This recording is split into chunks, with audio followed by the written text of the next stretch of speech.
Değerli izləyicilər, Ayrı 24-ün efirində xoş gördük. İş vaxtının 3-cü hissəsi ilə qarşınızdayıq. Əlbəttə ki, yenilənən xəbərlərimiz, məlumatlarımız var. Bir saat ərzində onlarla bağlı danışacağıq və həmin xəbərlər üzərində geniş təhlillərimiz də olacaq. Bəs masada hansı önəmli məsələlər var? Öncə anonslar izləyək. Gözlər Türkiyəyə çevrildi. Növbəti görüşə yeni planla gələn Zelenskinin çantasında nələr var? İran, Amerika Birləşmiş Ştatları ilə danışıqlardan imtina etdi. Şərtlərini dəyişməyəcəyini bildirən Tehranın növbəti addımı nə olacaq? Həmas təklif edilən yeni qətnamədən imtina etdi. Vəziyyəti dəyişmək üçün təşkilata hansı güclər dəstək olacaq?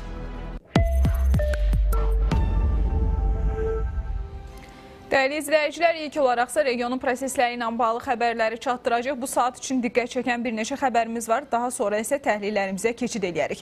Belə ki, prezidentin köməkçisi, prezident administrasiyasının xarici siyasət məsələləri şöbəsinin müdiri Hikmət Hacıyev ABŞ dövlət katibinin siyasi məsələlər üzrə müavini Alison Hookerlə görüşüb. Bu barədə Hikmət Hacıyev X-da bildirib. Hikmət Hacıyev dövlət katibinin siyasi məsələlər üzrə müavini Alison Hookerin rəhbərlik etdiyi ABŞ nümayəndə heyəti ilə görüşməkdən məmnunluğunu ifadə edib.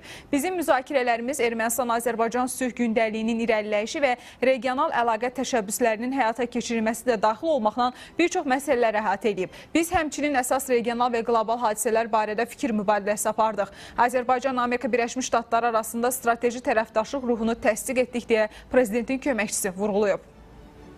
Bəli, eyni zamanda qeyd eləyək ki, artıq Azərbaycan və Amerika Birləşmiş Ştatları arasında işçi qrupu da fəaliyyətə başladı və əlbəttə ki, bu işçi qrupu da strateji tərəfdaşlıq xartiyasının artıq hazırlanması ilə bağlıdır. Bir qədər sonra bununla bağlı danışacaq, təhlillərimiz olacaq. Digər xəbərlərlə davam eləyək. Noyabrın 11-də Gürcüstan-Azərbaycan sərhədində qəzaya uğrayan Türkiyə Silahlı Qüvvələrinin C-130 tipli hərbi nəqliyyat təyyarəsinin qalıqlarının əsas hissəsi yük maşınları ilə Türkiyəyə aparılıb. Bu barədə Anadolu Agentliyi məlumat yayıb. Bildirilib ki, hadisədən dərhal sonra yaradılan və bölgəyə göndərilən komanda araşdırmaları davam etdirir. Ərazidə aparılan dəqiq işlərdən sonra təyyarənin qalıqları xüsusi diqqətlə yük maşınlarına yüklənib. C-130 tipli hərbi yük təyyarəsinin qalıqlarının böyük bir hissəsi ölkəyə gətirilib deyə məlumatda qeyd edilib. Qalıqların Milli Müdafiə Nazirliyinin Kayseri'dəki 2-ci hava nəqliyyat vasitələrinin təmiri zavodunda araşdırılacağı bildirilir. Bu arada Türkiyənin qara qutusunun deşifrə edilməsi də başlanılıb və qəza yerində araşdırmalar tamamlandıqdan və qara qutunun analizi bitdikdən sonra qəzanın dəqiq səbəbini müəyyən ediləcəyi də gözlənilir.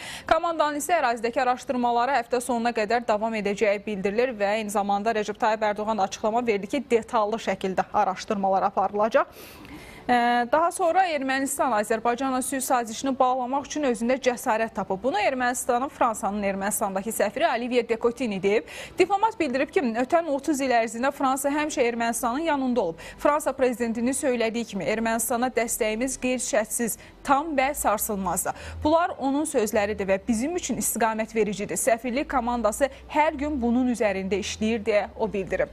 Həmçinin Ermənistandan da önəmli açıqlamalar var. Belə ki, Ermənistan və Azərbaycan yekun sülh sazişinə nail olmaq ərəfəsindədir. Bunu isə Ermənistan parlamentinin sədri Sərkis Xandanyan deyib. O bildirib ki, avqustun 8-də Vaşinqtonda imzalanan tarixi sənəd, sülh bəyannaməsi hər iki ölkənin sülh prosesini irəli aparmaq və münaqişə ilə bağlı səhifəni bağlamaq üçün güclü və real öhdəlikdir. Vaşinqton bəyannaməsi suverenlik, ərazi bütövlüyü və sərhədlərin toxunulmazlığına hörmətlə əsaslanan əməkdaşlıq və münasibətlərin inkişafının yeni dövrü üçün möhkəm zəmin yaradır. Bu həm də bütün qalan məsələlərin, o cümlədən ölkələrimiz arasında Vaşinqton sammiti zamanı paraflanan sülh sazişinin imzalanması və ratifikasiyası da daxil olmaqla irəliləyiş üçün əsas rolunu oynayır. Bu marşrut təkcə Cənubi Qafqaz regionuna deyil, həm də Mərkəzi Asiyanı Avropaya birləşdirərək qlobal əhəmiyyət kəsb eləyəcək. Qarşıdakı yol qarşılıqlı inam yaratmaq üçün bizdən səbr və qayğı tələb eləyir. İnamın yaradılması istiqamətində mühüm addım Ermənistan və Azərbaycanın birgə müraciəti əsasında ATƏT-in Minsk prosesi və əlaqədar strukturların bağlanması oldu.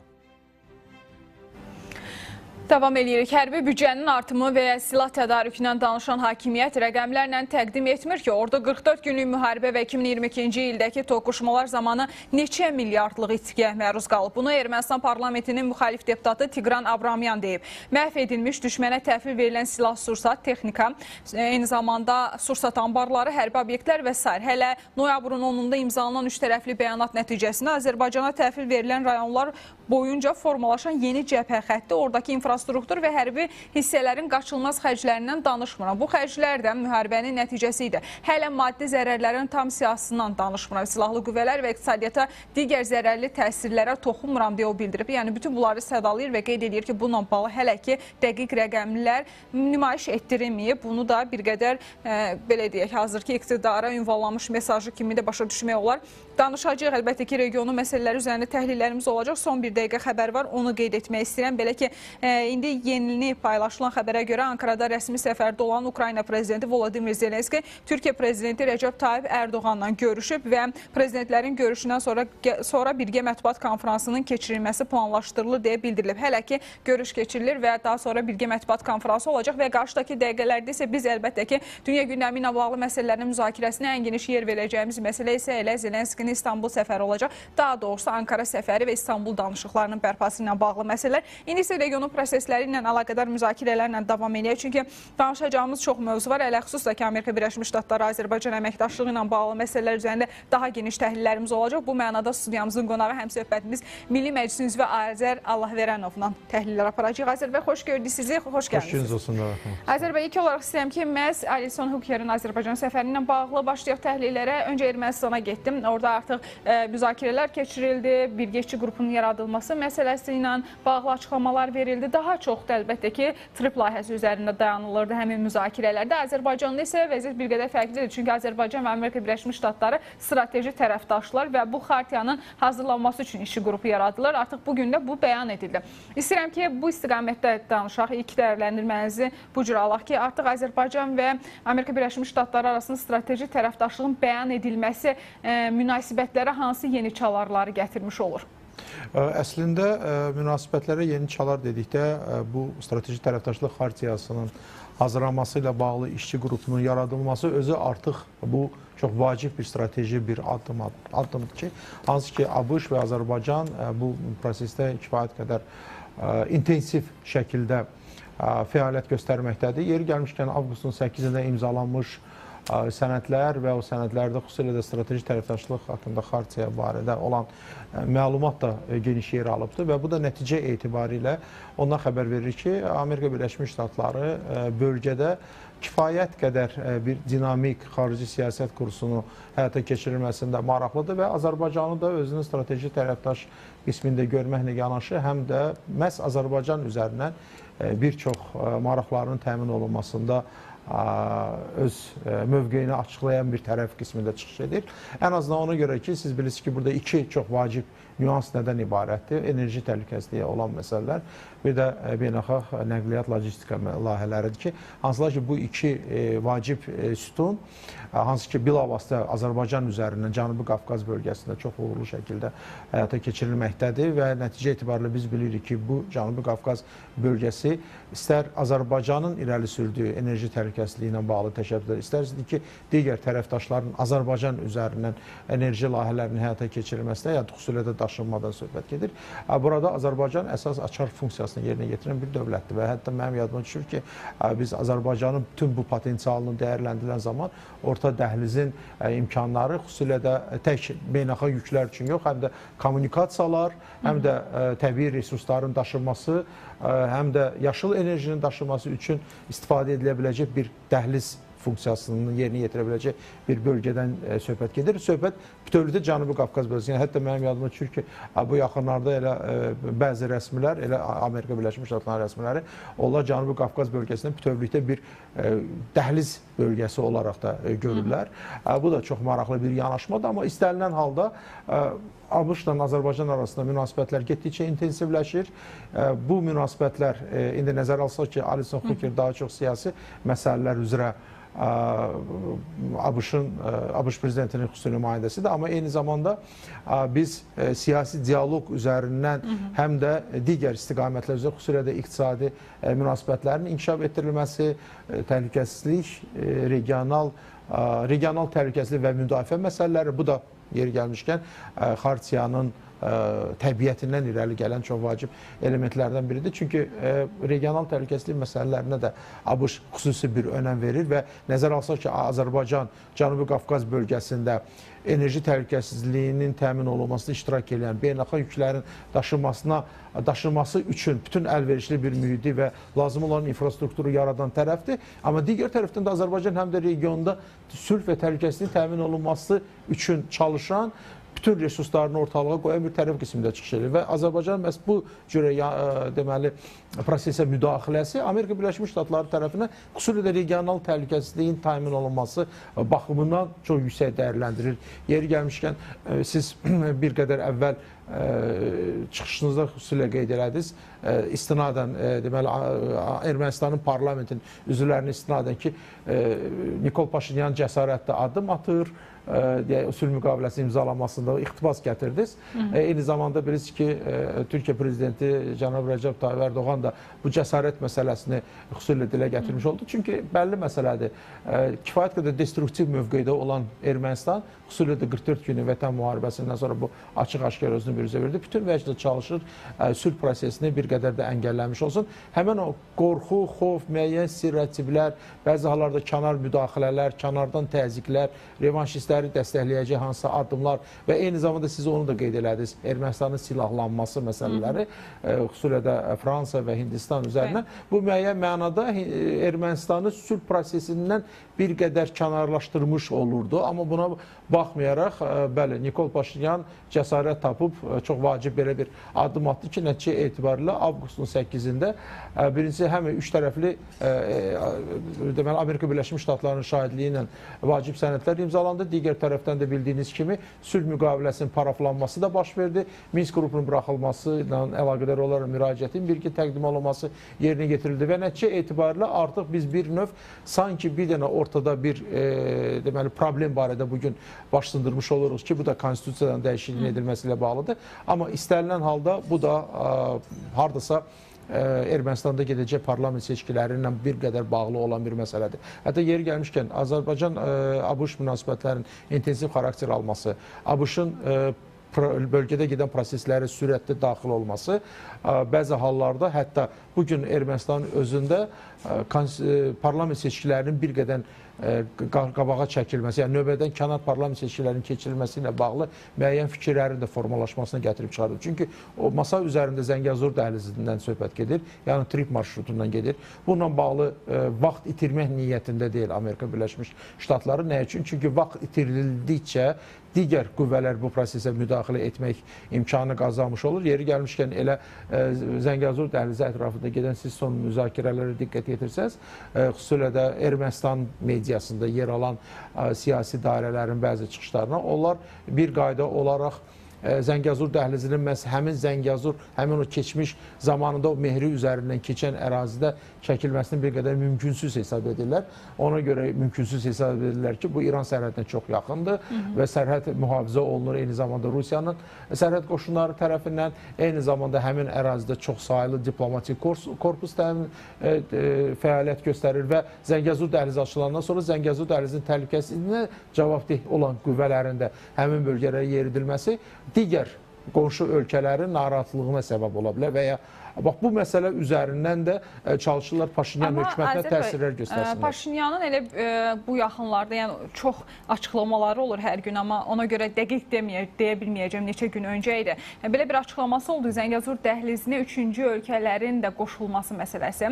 Əlbəttə ki, bu dəhlizlə bağlı razılıq əldə olunanda qeyd edilmişdi ki, layihə geniş layihədir, inkişaf edən layihədir və zaman və yeni tendensiyalar nəzərə alınaraq bu layihə həyata keçiriləcək. Orada fərqli iştiraklar da ola bilərdi. Amma üçüncü tərəflər deyə də bir qədər ağlımıza gələn əlbəttə ki, regionun digər ölkələridir, İrandır, Rusiyadır. Bu mənada ola bilərmi Amerika Birləşmiş Ştatlarının təmasları zamanı həm Azərbaycana, həm Ermənistanla bu kimi hallar da hesaplansın, danışılsın? Razılıq oluna bilərmi yəni? Çox maraqlı bir nüansa toxundunuz. Bəli, elə ona bənzər bir fikir söyləmişdi Paşinyan. Hətta mən bir qədər də dərinə gedərək bu məsələdə mənim yadıma düşür. Rusiya Federasiyasının baş nazirinin müavini Averçukun da bu məsələ ilə bağlı səsləndirdiyi fikir var idi. Xüsusilə də Şimal-Cənub dəhlizinin işə salınması və Şimal-Cənub dəhlizinin imkanlarının həm də Zəngəzur dəhlizi üzərindən deməli yönləndirilməsi məsələləri də dilə gətirilmişdi. Eyni zamanda yadınızdasınız, cənab prezident də öz çıxışında xüsusilə bu məsələyə, cənab İlham Əliyev də bu barədə xüsusilə fikir söyləmişdi ki, biz nəticə etibarilə Şimal-Cənub üzərindən daşınan yüklərin hətta müəyyən bir qismi sonraki mərhələdə də Şərq-Qərb dəhlizi üzərindən, yəni Zəngəzur dəhlizinin üzərindən keçirilməsinin də həyata keçirə bilər. Yəni bu da nəticə etibarilə istər-istəməz burada üçüncü dövlətlərin də, dövlətin və ya dövlətlərin də iştirakını bir növ təmin etmiş olur. Amma söhbət bilavasitə Zəngəzur dəhlizinin təhlükəsizlik məsələlərinə gəldikdə, onun istismar qaydalarına gəldikdə, təbii ki, burada Rusiyanın da özünə məxsus bir yanaşması var. Ən azından Rusiya çalışır ki, istənilən halda Zəngəzur dəhlizi açılan ərəfədə Rusiyanın da maraqları bu prosesdə təmin olunmuş olsun. İndi bu maraqlar təbii ki, kifayət qədər strateji maraqlardır, amma ən minimum şəkildə deyək, ən azından Rusiyanın yüklərinin Zəngəzur dəhlizi üzərindən yaxın şərqə, Türkiyə istiqamətinin yaxın şərqə daşınması üçün geniş imkanlar açılmış olur.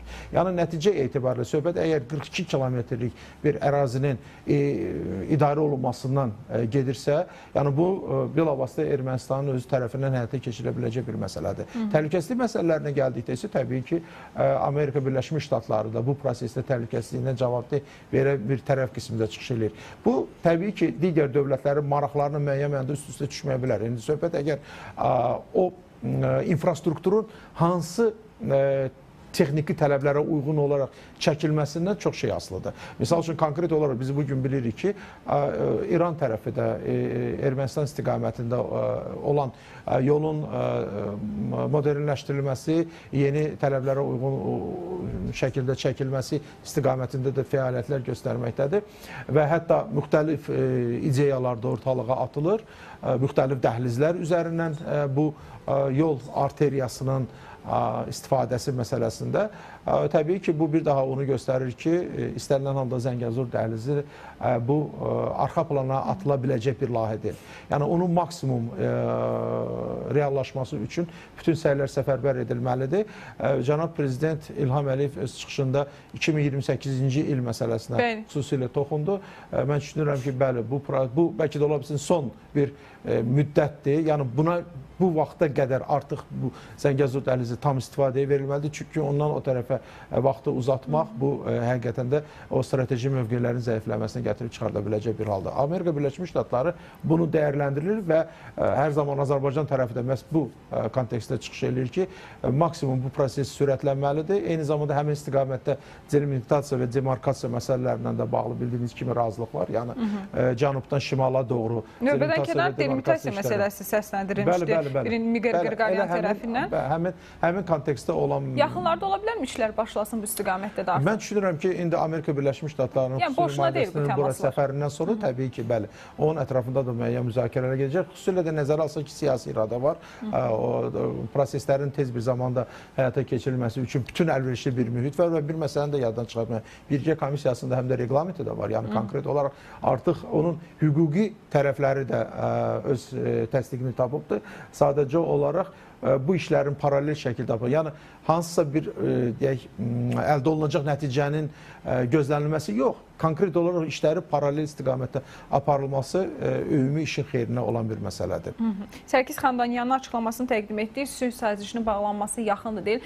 Əslində Ermənistan rəsmiləri çox tez-tez bu açıqlamanı təqdim edirlər.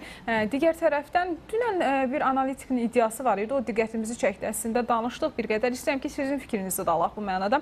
Hazırda qeyd edir ki, Ermənistan daxilindəki gərgin diplomatik vəziyyəti nəzərə alaraq konstitusiyanın dəyişdirilməsi Paşinyan üçün təhlükəli ola bilər. Ona görə Amerika təminat xarakterli bir hüquqi sənəd layihəsi təqdim edə bilər tərəflərə. Belə olan halda mümkündürmü Amerika Birləşmiş Ştatları belə bir şey eləsin ki, daha tez şəkildə sülh imzalansın? Azərbaycan razı olacaqmı? Yəni əslində belə baxdığımızda 6 ay qalıb seçkilərə də.